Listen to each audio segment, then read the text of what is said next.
Assalamualaikum warahmatullahi wabarakatuh. Salam Om Swastiastu, Namo Buddhaya, salam kebajikan. Halo semuanya, perkenalkan saya Muhammad Fauzan Azhari, NIMku 25020166086. Pada kesempatan kali ini, aku akan menjelaskan tentang kebijakan publik dengan model inkremental dan salah satu contohnya. Dalam suatu pemerintahan negara, kebijakan publik merupakan fondasi yang penting dalam menentukan arah tujuan suatu negara. Suatu kebijakan yang dibuat harus benar-benar sesuai dengan kondisi yang dihadapi suatu negara karena menyangkut hidup banyak orang, sehingga kebijakan yang dihasilkan bisa bermanfaat bagi masyarakat. Berbicara tentang kebijakan publik, kebijakan adalah suatu keputusan yang dihasilkan oleh sekelompok, biasanya dihasilkan oleh pemerintah, atau lembaga pemerintahan, atau lembaga aktor dalam bidang tertentu.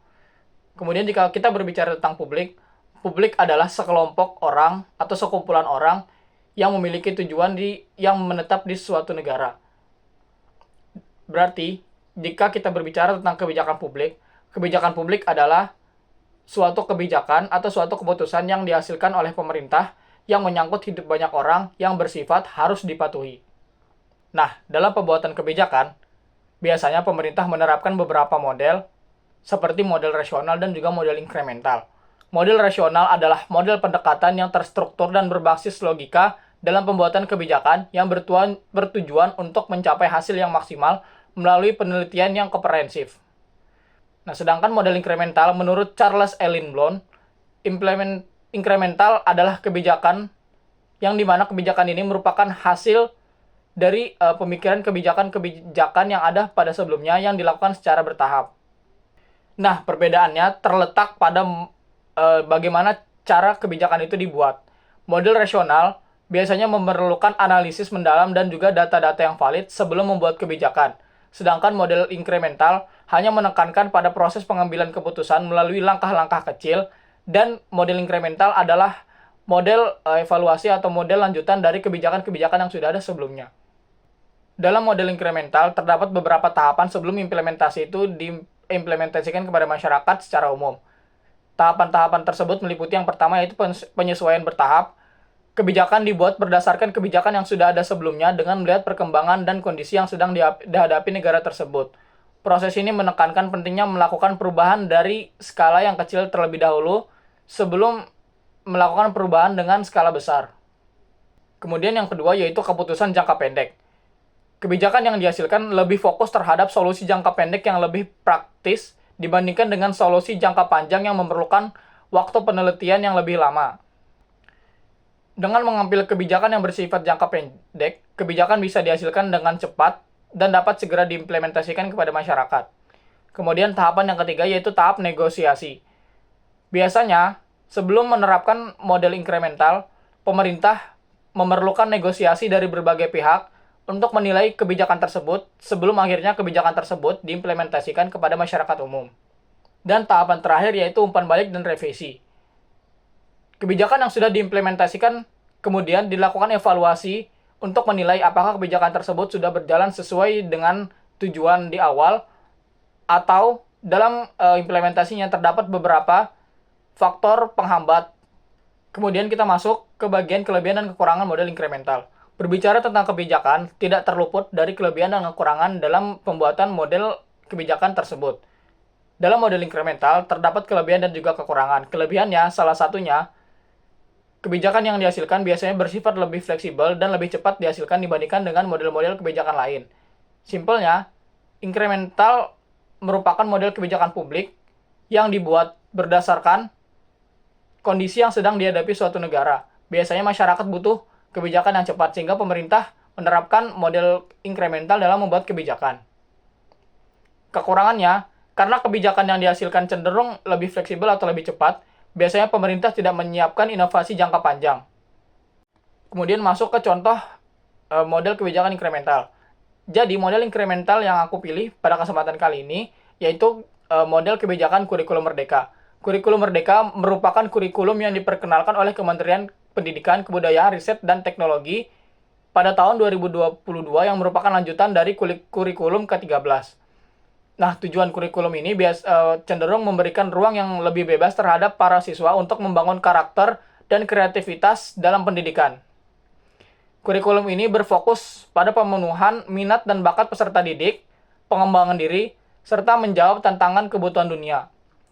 Dalam pembelajaran kurikulum ini mengajak para siswa untuk berpartisipasi aktif dalam kegiatan berkelompok maupun kegiatan yang bersifat individu yang mendorong pemahaman konsep dan juga pentingnya kerjasama. Nah, kurikulum Merdeka ini adalah salah satu contoh inkremental karena kebijakan yang dihasilkan tidak langsung, melainkan melewati beberapa tahap terlebih dahulu.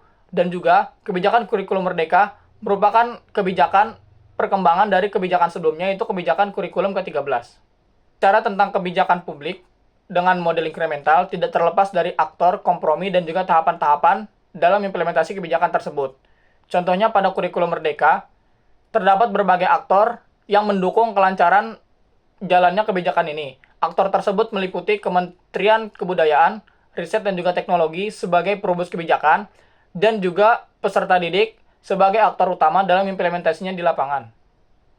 Dalam perspektif inkremental, terdapat kompromi antara pemerintah dan juga sekolah. Terdapat kompromi antara pemerintah dan satuan pendidikan yang dimana pemerintah menginginkan perubahan kurikulum, tetapi di sisi lain sekolah memiliki tingkat kesiapan yang berbeda. Oleh karena itu, kebijakan kurikulum Merdeka tidak dibuat seragam, melainkan disesuaikan dengan kondisi masing-masing sekolah. Dari segi inkremental, terdapat beberapa tahapan sebelum kebijakan itu bisa diimplementasikan kepada masyarakat umum.